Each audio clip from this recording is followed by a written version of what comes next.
First rule of the Tropicana family. We never tire, we never falter, we never slumber. The second rule of the Tropicana family. We do it with a smile, no excuses. The third rule of the Tropicana family. We listen intently to our customers' needs, and we will not stop listening until we know exactly what they want. The fourth rule of the Tropicana family. No family member is ever forgotten. They are with us always. No one ever leaves the Tropicana family. Fifth rule of the Tropicana family. We do not look in the corners of shipping and packing. Not now, not ever. Sixth rule of the Tropicana family. We do not discuss our family with outsiders, lest we seek out punishment for ourselves. Seventh rule of the Tropicana family. We do not speak to workers from the click and collect section. We do not acknowledge the workers from the click and collect section. We pray for the workers from the click and collect section, and thank each day that we are not sent to their area. Just call me a born whistleblower, I guess.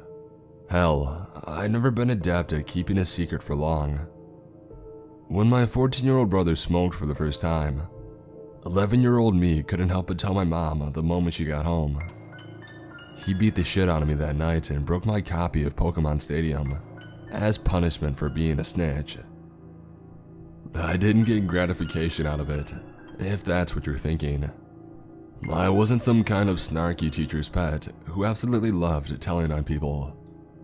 I just thought it was the right thing to do, I guess. I knew right from wrong, and I could never ignore that sense. If I tried, the compulsion manifested in physical ways. Sweaty palms, shifty eyes, slip of the tongue. You get the idea. It's important that you understand that I get zero joy out of talking about this. All that matters is the message is passed on. Naturally, I can't name my place of employment. So from this point on, we're going to call it Tropicana for simplicity. Do not DM me asking my location. Don't put your detective hats on and go snooping into my personal life. But by all means, dig deeper into what I'm about to tell you. I work in the packing department, and I have done so for nearly 7 years. The only reason that I haven't gone insane from the monotony or the sheer lack of sleep is my writing. But that doesn't change the fact that this job takes so much from you, more than people realize. We didn't notice the workload increase at first. It was insidious and steadily built so that it would only become an issue when we were too deeply entrenched. Maybe that way our spirits wouldn't break so quickly, I don't know. 10-hour shifts turned into 12, but with extra pay for those additional 2. It seemed fine. We would get an extra 20 minutes as per regulation, and the later hours weren't a big deal, and so a lot of us signed up for it. We would shoot the shit more, and our managers weren't too hard on us if the nighttime packing took a bit longer, provided we made the deadline for the delivery drop. But it was when we moved to 17-hour days a year and a half later that things got worse. My colleague Benson died on a Thursday afternoon. He had been working the night for a month straight, and his exhaustion levels were beyond anything we had seen. The man was getting an average of 4 hours of sleep a night, if that, and it was showing after the first 2 weeks. By week 3, he was emaciated, his skin the color of sallow milk, and his eyes sunken. A few days before he died, he brought it up to our day shift supervisor Marcel, but he would just smirk, bring him in front of the team on break as if to embarrass him, declaring to all of us that if he wanted out, he could leave. It was a tactic that I became all too familiar with after the first outspoken voice rose up from the ranks before being promptly shut down. So, our dear Benson has decided that he is better than this, than all of you, that he's too tired to keep doing this and he would rather have you all shoulder the burden. "Well, the door is right there, Benson," he would say, gesturing in a theatrical manner as he grinned at the exhausted middle-aged man, legs shaking and breathing shallow. "You can leave anytime you want, of course." Marcel would pace around him as the rest of us watched, most too scared or tired to even respond, just thankful that it wasn't us. Marcel leaned in behind Benson, his face to his ear. "Your family will starve, and you'll die on the streets, unloved by your family at home, and despised by your real family here for adding to their workload. And you wouldn't want to do that to them, would you, Benson?" Benson's eyes widened and he stared straight ahead, Marcel chuckling as we shifted uncomfortably in our seats. This kind of hazing ritual was and is common in Tropicana to dissuade any dissenting worker from walking away. "These walls have ears, Benson. There's workers around every corner that report to me when a worker bee isn't pulling their weight." He put his hand on Benson's shoulder before walking off to his office. "Bees die if they go alone, Benson. They're found in the corners of rooms on their backs and half eaten. This is the trap that they caught all of us in. If someone was unhappy, we would be greeted with that same sick smile. It was the same across the board with any of the higher-ups. Their eyes would grow wide and say, as if on cue, "Tropicana is family. You don't just leave a family like that, do you?" Benson didn't speak up much after that. 3 days later, we found him in the far corner of packing and shipping under a sea of boxes. He had suffered a heart attack, fallen under the boxes and suffocated, his face etched in permanent horror, eyes dried out and seeping fluids as he was moved. Seeing him was traumatizing, but not nearly as much as the aftermath. No sooner had the news came down, Marcellin, who I assumed was his area manager, gave a short team talk at the end of that shift. They advised us that this situation was regrettable, and that in addition to an internal investigation, we would be required to speak about our experiences as part of a company overhaul. They would provide us with Tropicana-affiliated social media accounts, and we could speak about our experiences here for the world to see, with the more charismatic of us doing short videos on our time there. I'm sure you all know where this is going. As soon as those videos got the slightest bit of traction, and it's Tropicana, so of course they did, the direction and narrative began to shift. Just like our work hours and policy on leaving, the shift towards the family dynamic took center stage. Now we had people outright spewing shit like robots with plaster smiles and frantic eyes about their wonderful times at Tropicana. The worst part is everybody thought that they were hiding the work hours or the treatment, but that wasn't it. They were suppressing something far more insidious. The workforce Tropicana keeps closest to its chest, the unseen family members. This leads me to why I made this post in the first place, I suppose. I saw what they were trying to hide and it was the last straw for me. I had to say something. I tried so hard to be a loyal worker in spite of everything because, well, what else could I do? Leaving was not an option financially or emotionally. So many of my friends worked here and they would never forgive me if I left. While Christmas was the worst for exhaustion, it wasn't the most stressful. That distinction belonged to summer night shifts. Sometime after Benson passed, I was working in the processing section, scanning items and making sure they were ready for the packaging members just a floor down.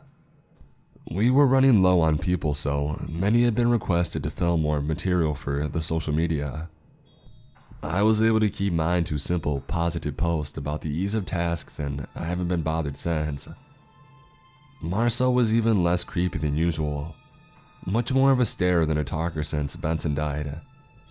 but the whole team had entered a kind of stoic silence and not snapped out of it yet. Regardless, I zoned out during the midst of the task, as one tends to do when repeating the same thing over and over, when something flittered across the corner of my eye.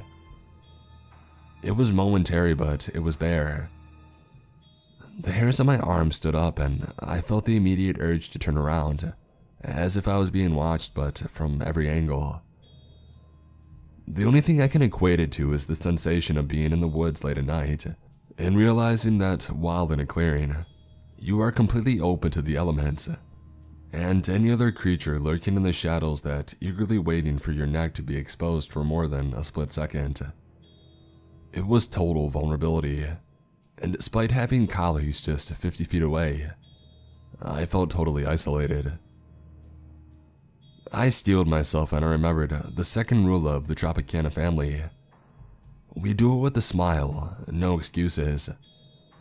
But no sooner had I recited the mantra to myself and allowed the corners of my face to raise upwards into a grin, where they swiftly smashed into a horrified frown, as I saw a figure hunched over in the corner adjacent to me, weeping.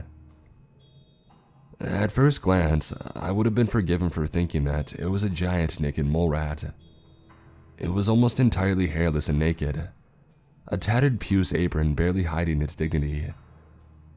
It stood on two emaciated legs, bones creaking and cracking under the pressure as they swayed ever so slightly, almost rhythmically. Where there should have been skin on the back were instead bulging, pulsating tumors, tendrils drilling under the skin and deep into the vertebrae, each pulse of the tumor causing a spasm in the creature's back, like a puppeteer pulling at the strings of a marionette. That intense moment of fear pulled my senses to a heightened state, and I was able to hear more than just the sounds of weeping. I could make out muttering, frantic muttering as the creature kept its back to me, swaying as it seemingly repeated the same thing over and over.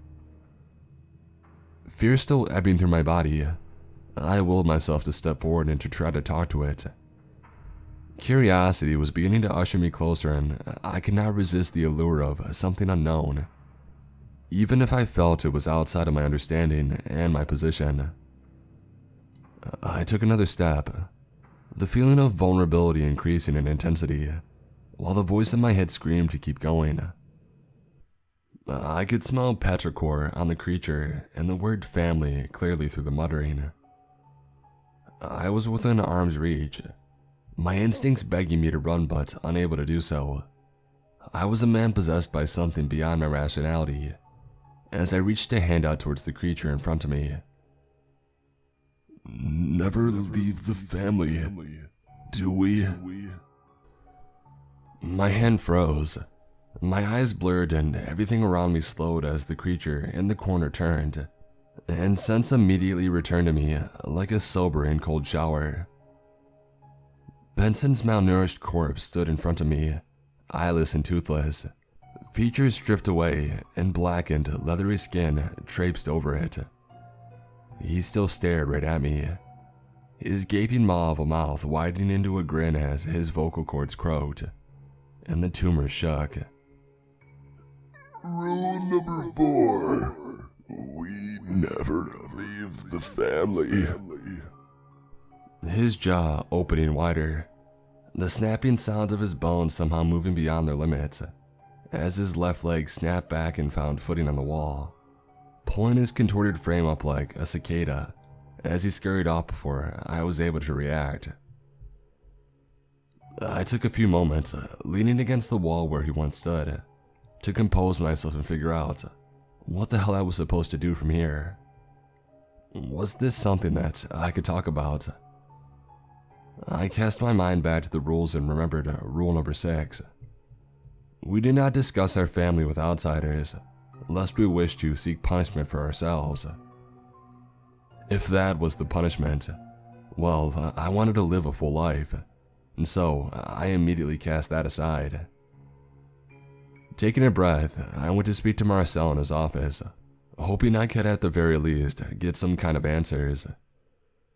He was in the midst of filming a short video for his Twitter when I entered. his face filled with unnatural glee. Here with the Tropicana family, I get to work with some of the most hardworking people imaginable for a great wage and great benefits. Plus, the hours are flexible, so I get to pursue my scientific endeavors outside of the family. If you have any questions, just ask me anything. That's what being an emissary is all about. He signed off with a full-toothed grin and a slight chuckle. But no sooner had the video ended had his demeanor shifted. He stared me down like a piece of meat as I sheepishly shuffled in. Victor, to what do I owe the pleasure on your scheduled work time? Surely you don't intend to tell me that you're sick, do you? His eyes narrowed, seeing my pale and sweaty facade. Did something happen? I tried to find a better way to explain what had happened, but in the heat of the moment and emotion still raised, I simply blurted it out. I just saw Benson in the corner of my work area. He talked to me and crawled up the wall away from me. I felt my face growing red and knew this could be dire for me. I had medical bills to pay for, a life to run, and my team to support. What the hell was I gonna do if I get fired? But Marcel didn't fire me. He didn't even say anything. He simply stared at me for a long minute before clasping his hands together, his unnatural smile returning. Victor, how would you like to make some extra money and really help out the Tropicana family? He leaned in to study my reaction. But before I could reply, he handed me a worker phone with a new Tropicana family emissary account in my name uploaded and ready. All you have to do is tell people how much you love working here, how many friends you made, and... He was now kneeling in front of me, his hand squeezing mine as he pushed the phone towards me more. And how our wonderful customers will soon reap the benefits of a new delivery system, all thanks to them. His eyes widened and he pointed to the poster on the wall with our rules, his finger directed towards the third rule of the Tropicana family. We listen intently to our customers' needs, and we will not stop listening until we know exactly what they want. He looked back at me, hand shaking. We will not stop listening. We never have. How else can we get them to trust the Tropicana family? How else can we get them to buy more from us? Whatever it takes, Victor. These are the lengths that we go to. He got up, pushing a button in his office to signal that break time was imminent. No sooner than he had done, a sea of people shuffled towards the designated break rooms like drones, some nursing back injuries, others massaging headaches, all of them unified in a tidal wave of exhaustion at varying degrees. Marcel sent something out on his phone, and immediately, a cluster of workers broke off and began tweeting incessantly on their phones, some filming short videos with fake smiles and zest before hunching over and hobbling to the break rooms out of sight. My phone began buzzing with notifications, and when looking at my feed, I realized these people had been tagging me in posts about work. Emissary Victor is a phenomenal worker. He never ceases in his efforts to improve and is always looking out for us. A true spokesman of the common man and the Tropicana family. Emissary Victor sees everything for what it is. He's a true man of the common people, and he'll do his job until the day that he dies. He's got nothing but good things to say about the Tropicana family. Emissary Victor is the reason I feel so comfortable being here every day, and not using any unauthorized sick days. Seeing him come in, rain or shine, shows me that I need to up my dedication to a family that has given me so much.